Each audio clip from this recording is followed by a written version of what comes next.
I've been very disappointed in watching the Sunday morning programs for quite a long time. And because most of it has been just your regular turnkey type interviews where the host did a poor job in really getting to the meat of what we're going through as a society. But today, for one interview on Meet the Press, it was different. And it was different because they got somebody of substance to appear on the show. And that somebody of substance was Ray Dalio. And the important thing about what Ray Dalio did is that he told the unfortunate truth. Now, he has been speaking up against the flaws of unfettered capitalism and the possibility of America, this empire falling like every other major empire, not because it had to, but because it followed the same strategic path that these guys followed to their own destruction. And that is exactly what he sees Americans doing. But in the current events of tariffs, tax cuts, and budget deficits, he put it into perfect context with a solution that we'll talk about later on. But it's important because we weren't talking to a partisan. We were talking to a hedge funds manager. Not that I'm a supporter of hedge funds and all of that, but somebody who understands the structure of our current economic system. This is one person I will try to get on the program sometime, but I want you to listen to this interview and then we'll take it on the other side. I want to ask you about something that's on a lot of people's minds, your predictions for the future. And I want to start with the R word. I know you think this is just a piece of it. Of course, I'm talking about a recession. Do you think it is likely that the United States will dip into a recession because of President Trump's tariffs? I think that right now we are at a decision-making point and very close to a recession. And I'm worried about something worse than a recession if this isn't handled well. A recession is 2 negative quarters of GDP, and whether it goes slightly there, we always have those things. We have something that's much more profound.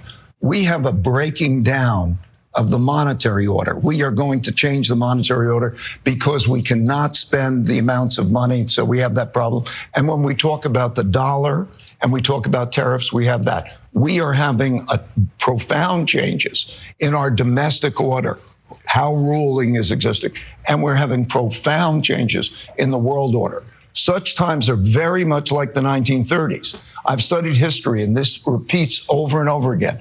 So if you take tariffs, if you take debt, if you take the rising power challenging the existing power, if you take those factors and look at the factors, those changes in the orders, the systems, are very, very disruptive. How that's handled could produce something that is much worse than a recession, or it could be handled well. Let's take the debt situation. Yeah. I'm sorry, go ahead. Well, very quickly, because I want to be very specific about what you mean. You're saying worse than recession. You're saying this is reminiscent of the 1930s. We should tell our viewers you correctly predicted the 2008 financial crisis. What is your prediction for where the country is headed right now? Right now, we're at a juncture. Let's take the budget. If the budget deficit can be reduced to 3% of GDP, it will be about 7% if things are not changed. If it could be reduced to about 3% of GDP, and these trade deficits and so on are managed in the right way, this could all be managed very well. I believe that members of Congress should take the pledge, what I call the 3% pledge, that in one way or another, that they will get that budget deficit down to that number. If they don't, we're going to have a supply-demand problem for debt at the same time as we have these other problems. And the results of that will be worse than a normal recession. So, and just to follow up on that point, worse than a recession, you're talking about the 1930s. What specifically are you warning of? Are you saying that it could be as bad as a depression? What's your biggest fear? The value of money. What is a storehold of wealth? That is a bond. In other words, one man's debt is another man's assets, bondholders. And so we're going to be in a situation where if that storehold of wealth is in jeopardy because there's too much supply and demand and so on, and we have a monetary inflation, we will have great disruptions. And that could be like the breakdown of the monetary system in 71. It could be like 2008. It's going to be very severe. I think it could be more severe than those if these other matters simultaneously occur. Imagine if we have a downturn politically and an international conflict. What's worst case scenario that you're warning of? To be very specific, to put it into terms people can understand. Very specific.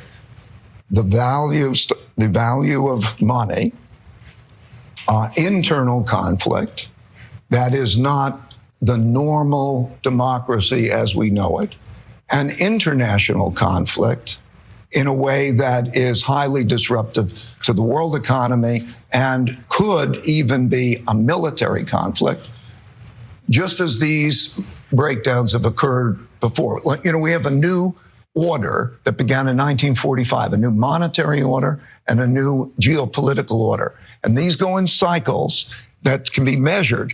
And I worry about the breakdown of that kind of an order, particularly since it doesn't need to happen, because there are certain things that could be done in which this is better, a better restructuring of these debts and actions taken. Now, Ray Dalio nails it. And I think it's important that we get it. First of all, we can solve this problem quickly by simply letting the tax cuts that Donald Trump imposed in his first administration, let those expire. That will solve half of the problem. The second half of the problem is raise taxes on the plutocrats who stole their wealth legally from the American people. Raise the taxes and appropriately recover it and have that recirculated into the economy. We will get growth, but also we will get below that 3% threshold of debt to GDP ratio that Dalio spoke about. But it's imperative that we do something. It's imperative that we get our economy into the hands of thinkers and not into the hands of just a whole bunch of capitalists who really cannot see past their nose, cannot see past usurping our economic system and taking the wealth that not they built, but that you built. This is a very important concept, a very important piece that we should heed. We spend a lot of time deconstructing the news, trying to parse it into a form that everybody can understand. We try to find those little nitpicks where it flies above the fray, etc. If you really like these videos that we do, I want to ask a big favor. Please go ahead. Number one, subscribe to our channel. And number two, please join if you can. Thank you so kindly for watching. Keep watching. Please remember to share. We must populate the entire internet with our progressive message, a message that we know is what most Americans say that they want. So help us, please join.